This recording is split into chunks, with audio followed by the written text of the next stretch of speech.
Hello folks, and welcome to goalnews.org video edition, May 14th, 2010. Let's get right to the news. Well, big in the news this week was Governor Deval Patrick once again attacking lawful gun owners and blaming the so-called gun lobby for the failure of his bill, House 4102, to move through the legislative process. For one, I would like to actually say to the governor, if he only knew what he was talking about, perhaps we could have a logical discussion about the gun issues here in Massachusetts. And I will say that gun owners actually, since the governor has been elected, has not been successful in having a meeting with him.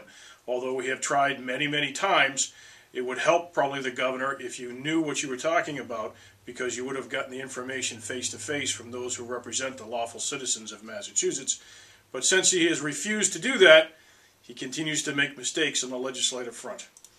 His bill, House 4102, is called an act to reduce firearm violence. Unfortunately, the bill would have nothing to do with reducing such violence because it does not go after the human criminal element. Once again, this piece of legislation represents just more of the same. It has, for instance, in it the so-called one gun a month bill, which would limit lawfully licensed citizens who have gone through the government's process to exercise our Second Amendment civil rights. It would limit them to purchasing only one gun a month. That includes rifles, shotguns, handguns, machine guns, and high-capacity feeding devices. So if you actually bought some type of rifle that had a high-capacity magazine, you'd have to buy the rifle 1 month and then buy the magazine the next month. The one gun a month proposal actually lays the blame of crime at the feet of lawful citizens. And that's probably the most insidious part about that piece of legislation, is it blames us, the lawfully licensed citizens of Massachusetts, for supposedly selling guns to criminals. How disgusting that is when there's no evidence of that. The bill would also allow district attorneys through the courts to hold people without bail for simple unlicensed possession of a gun unconnected to a violent act. Now, that is a huge problem for those traveling through the state as well as those who live here. Most states surrounding us do not license firearms like Massachusetts does, and it would be far too easy for people to make mistakes traveling through our state and then to be held without bail as a lawful citizen who had no idea they were violating a law. And that simply cannot go. As a matter of fact, back in 2009, the Massachusetts Supreme Judicial Court said specifically in the Young decision that that should not happen in Massachusetts, that people should not be held simply because they don't have a license for the firearm in their possession or there is something wrong with the license, that it has to be connected to a violent criminal action. And gun owners actually will fight this bill as long as we have to.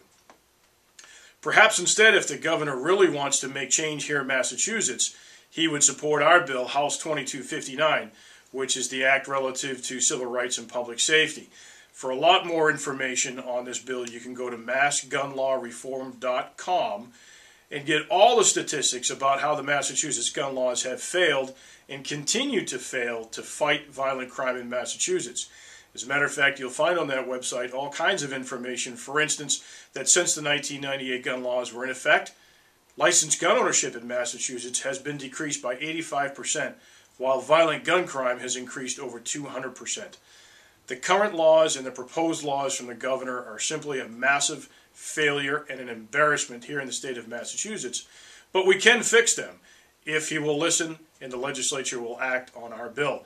The bill right now sits in the committee, the Joint Committee on Public Safety and Homeland Security, and we urge our members to call that committee and ask that they move on House 2259, and the number's up on the screen at 617-722-2230. Again, that's the Joint Committee on Public Safety and Homeland Security.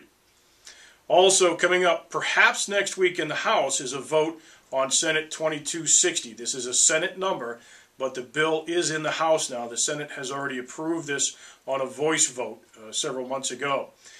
The Wind Sighting Reform Act, Gun Owners Action League is drastically opposed to this bill because it would provide an industry, a specific industry, with an exception to the permitting laws under the environmental laws of Massachusetts.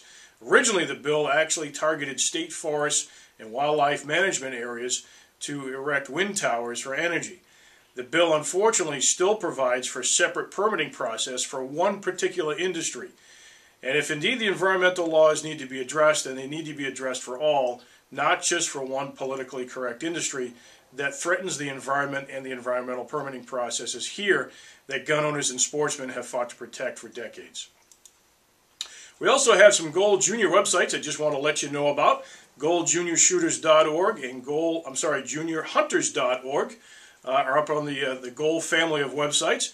And juniors and their parents can go to these two websites and find clubs who have junior shooting programs, can find things about hunting licenses, hunter education programs, and alike. But anyway, two great websites for junior shooters and juniorhunters.org. Also, Goal affiliated clubs. Did you know that up on the Goal website we have listings for affiliated clubs that give all the details that you give us, or a link to your website as an affiliated club? If you have a club event that's coming up over the weekend or anytime in the next few months, let us know and we'll post it up on the club events page, and we'll also put that out on Friday email news for you. And if you have a function hall at your club or other facility that you like to rent to the general public or to other gun owners, let us know about that and we'll post it up too. And you can find more information about that at goal.org and look on the club affiliation page. Also, the Big Mo, the Massachusetts Outdoor Expo, is now scheduled for Sunday, September 26, 2010. Put on by the Fawn Society, and you can find information about the Big Mo at fawnsociety.com. This is a wonderful opportunity to bring your kids to a one-day event. They have everything from air rifle, usually, to shotgun shooting, to fishing, to conservation programs. It's really quite an event for the whole family, but specifically for the juniors. Also, again, Freedom Will Prevail 2010, the Gold Banquet, June 19th, 2010. We have Sandy Froman coming in, past president of National Rifle Association, Matt Light from the New England Patriots, and other special guests. You can go to goalevents.org to buy tickets for that.